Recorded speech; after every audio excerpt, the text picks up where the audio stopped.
Suasana petang yang indah dan mendamaikan. Kadangkala tidak seiring dengan gundah seorang yang bergelar balu. Selain kesepitan hidup, Turiani Basirin, 57 tahun, semakin uzur dengan dugaan kesihatan yang melanda dirinya.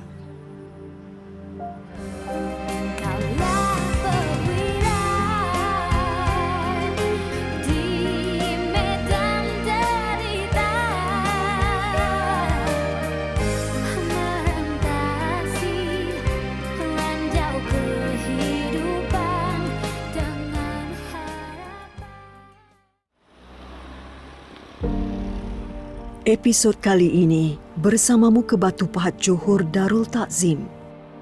Sebuah daerah yang terletak di antara Bandar Keluang dan Muar ini mempunyai banyak lokasi menarik bagi mereka yang gemarkan makanan dan pengalaman suasana bandar dari era 80-an. Selepas menempuh perjalanan hampir 4 jam, kami tiba di rumah Turiani yang terletak di Kampung Parit Besar, kira-kira 2 kilometer dari Bandar Batu Pahat. Wanita cekal ini menghidap penyakit SLE atau Systemic Lupus Erythematosus. Akibat penyakit ini, Turiani berhadapan gangguan pada sistem imunisasi badan. Lama-kelamaan, ia akan menyerang dan merosakkan seluruh sistem badan termasuk organ, tulang dan tisu-tisu badan. Umur saya 42 tahun. Saya dah kena sakit SLE, tulang reput. Doktor cakap benda ni orang susah nak dapat. Dia macam 10 orang tu seorang lah yang boleh kena penyakit macam ni. Jadi buah pinggang saya ni reput. Dia tak boleh mengubah sisa makanan, jadi saya kena dialisis lah. Sebenarnya 2 tahun lepas bersimen. 2 tahun lepas simen, tapi dah buka dah. Dia tak nak cantum. Tak tahu kenapa. Kaki memang tak boleh lah ni. Pinggul besar. Tak boleh. Sebab saya takut. Sebab dah banyak kali jatuh ni lah. Semua patah, ni patah, ni patah. Saya takut. Dulu saya kalang kabut, nak pergi dapur. Terus ini dah saya macam fobia. Mesti nak hati-hati.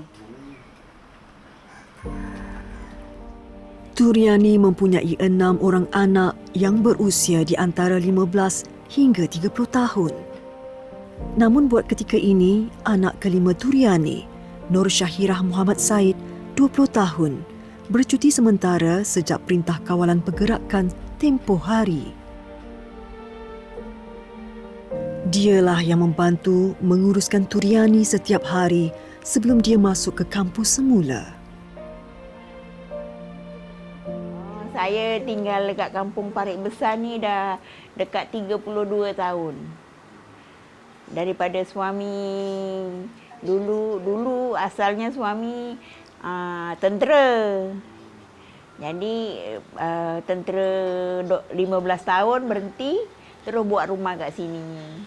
Sekarang saya belajar dekat UiTM Segamat, jurusan diploma dalam sains dan matematik. Sekarang belajar secara hybrid, online dan juga face to face lah. Dan saya perlu balik ke kampus. Setelah dah setahun jugalah saya berada di rumah untuk jaga, dulu jaga ayah tapi dah meninggal terlepas, dan sekarang jaga mak sekali. Kalau Allah bagi umur saya untuk anak-anak, alhamdulillah. Sebab anak saya ada lagi, ialah 3 orang yang belum kahwin, belajar. 1 orang ialah ada mak kan, lain, tak ada mak lain. Allahu Akbar.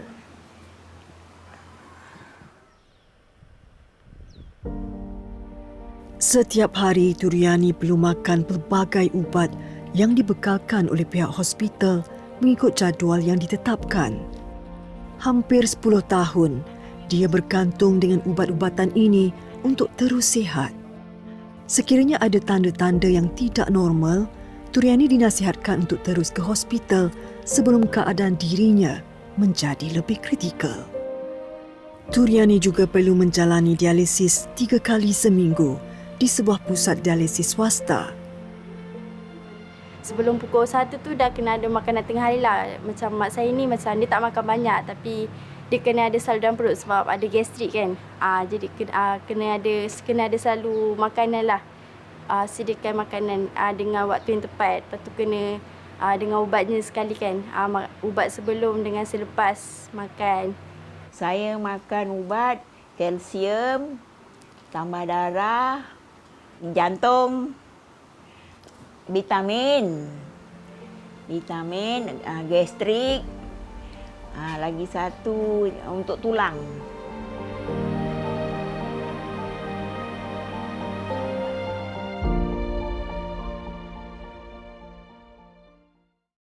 Sebab saya takut.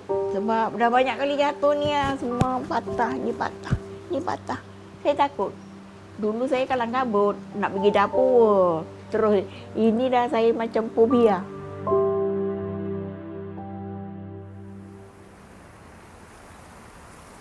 Keakraban sesama jiran tetangga adalah lumrah kehidupan suasana di kampung. Assalamualaikum. Mak ada rumah dia? Ada. Cik ni mana?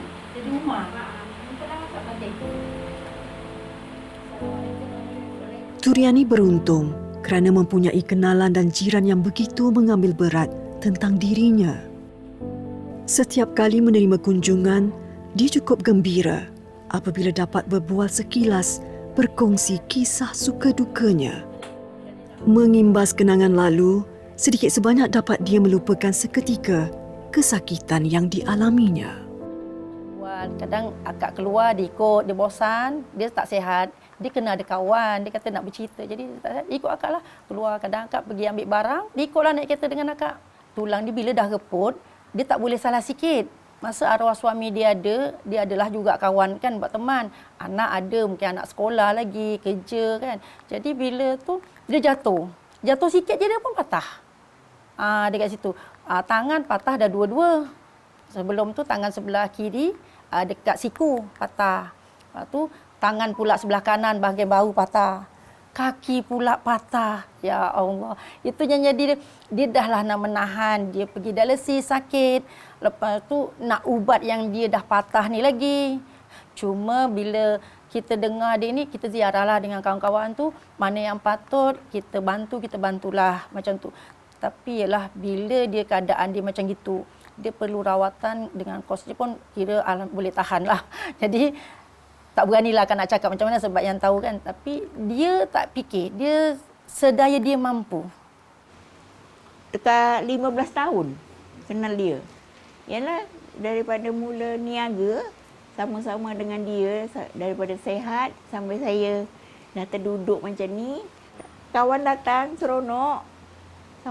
Seronoknya, ya Allah, saya ni baring aja, boleh bual-bual. Nanti dia bual-bual lah macam-macam. Turiani telah menjalani rawatan dialisis di Renal Care Sdn Bhd sejak 8 tahun lalu. Dahulunya Turiani pernah bekerja kilang selama 4 tahun. Selaku pencarum perkeso, dia layak menerima bantuan separuh daripada kos rawatannya di pusat dialisis. Selain perlu taat dengan jadual rawatan, Turiani turut mengawal pemakanannya bagi mengelakkan sebarang perkara yang tidak diingini berlaku. Orang sakit buah pinggang ni, dia tak boleh sembuh. Cuma bertahan air, pemakanan, segala-galanya lah. Boleh makan tapi tak boleh banyak. Macam air tu, satu botol kecil tu untuk 2 hari ke 3 hari. Kita ni macam orang puasa lah.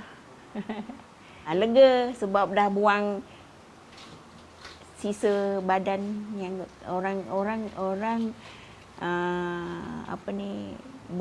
kena sakit buah pinggang. Dia kan tak boleh kencing.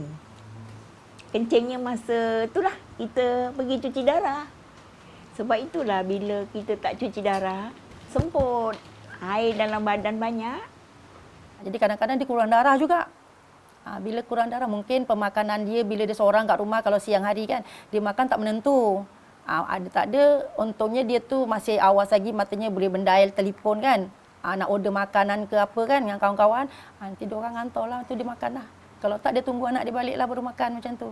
Dia sekarang ni, dia sebab bila kaki dia patah, tangan dia patah. Lepas tu dia selalu kurang darah. Lepas tu kadang-kadang dia paru-parunya tu, dia tak boleh salah sikit. Dia macam makin teruk lah sakit dia tu. Yang Kak tengok lah.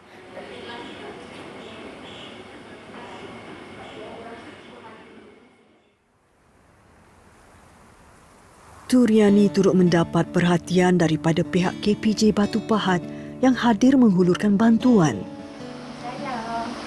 Semua foto dia. Okey. Ruben. Ya. Hello.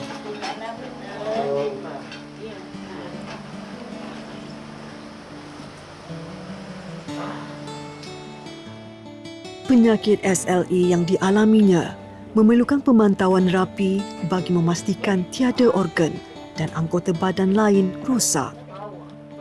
Tekanan darah dan keadaan paru-paru pesakit mesti diperiksa terlebih dahulu.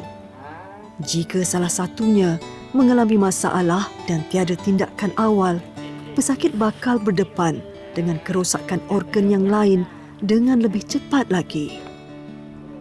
KPJ sebagai satu perkhidmatan hospital swasta yang prihatin untuk membantu golongan-golongan yang memerlukan, yang kurang kemampuan untuk pergi berjumpa dengan doktor pakar berkaitan terbaik di seluruh negara lah. Jadi kita bawa doktor-doktor kita melawat pesakit-pesakit yang kurang berkemampuan macam Puan Turiani ini untuk dapat perkhidmatan yang terbaik untuk dia. Sebagai CSR kita memang secara berterusan kita memang melakukan banyaklah CSR, tapi ini pertama kali kita bekerjasama dengan MRA, Malaysian Relief Agency, dan lepas ni kita akan banyak lagi lah membantu golongan-golongan seperti Puan Turiani. Kita juga dah ada kita dah bermula dengan perkhidmatan hemodialisis kat KPJ Batu Pahat. Mungkin kita boleh membantu ramai lagi orang pesakit-pesakit pesakit buah pinggang yang memerlukan perkhidmatan lah. Macam Puan Turiani ni pesakit buah pinggang yang macam special case lah, dia juga penghidap penyakit SLE.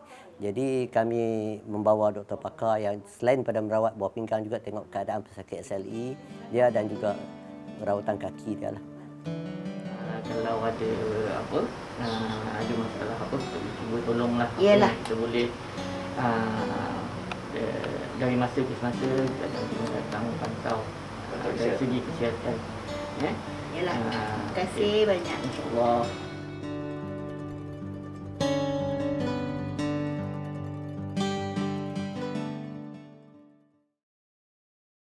Selalu kurang darah. Lepas tu kadang-kadang dia paru-parunya tu dia tak boleh salah sikit.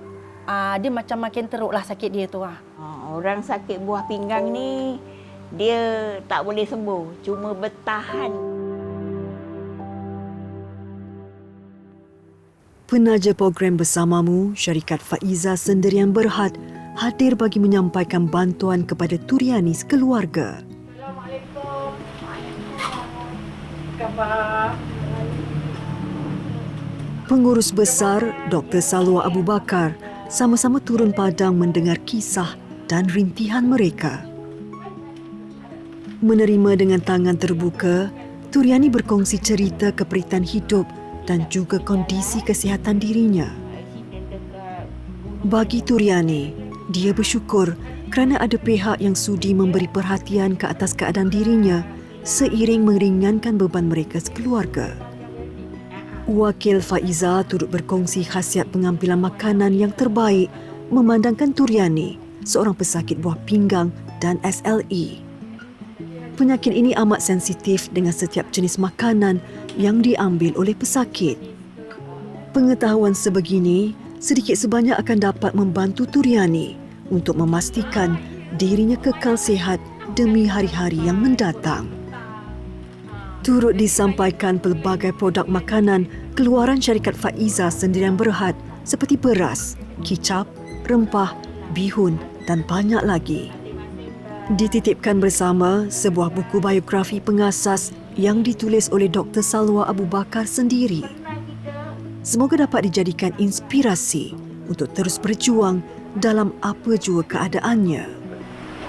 Jadi kita semua ikhlas daripada cakap Iza. Semoga dapat meringankan beban tuan. Ya, terima kasih. Dan sebenarnya itu semangat daripada semua penduduk Malaysia yang menyokong Puan Iza. Setiap orang yang membeli semua produk Iza, itulah sebahagian itu yang kita gunakan untuk guna.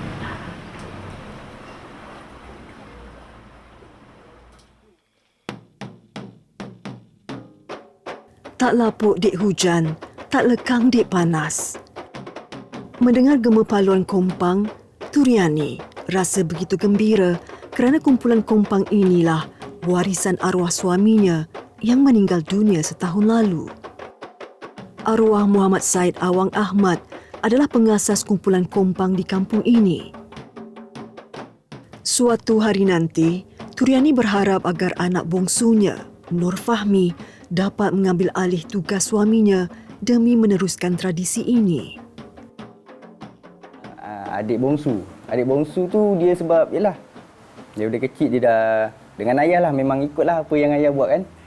Ayah buat kumpulan kompang tu yalah secara tak langsung dia memang melekat lah dengan dia kan. Tu dia pun suka, bukannya dipaksa kan. Dia suka kompang tu apa kan. Sebab dia pun suka kalau kawan-kawan dia datang kan, ramai orang kan. Nama kumpulan kompang saya Gema Warisan.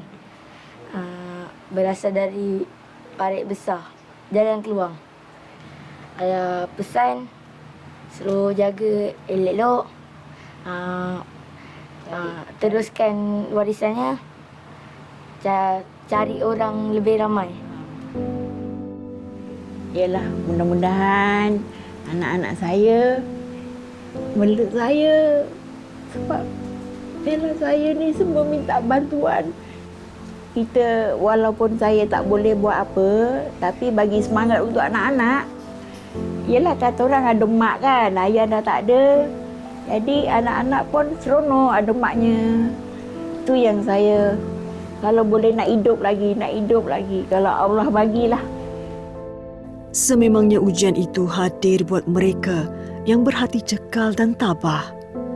Semoga keadaan Turiani beransur sihat dan dapat melihat kejayaan anak-anaknya di masa hadapan seperti yang diimpikan oleh setiap insan bergelar ibu.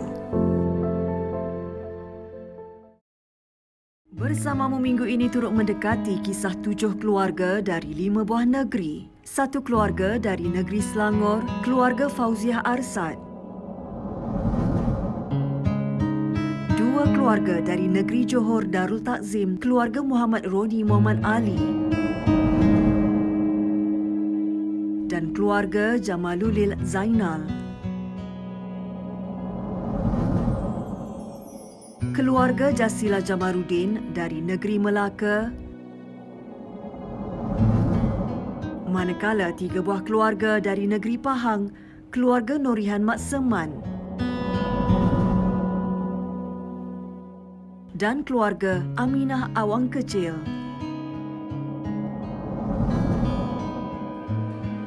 Keluarga Fatir Nur Syahira Saleh dari negeri Terengganu.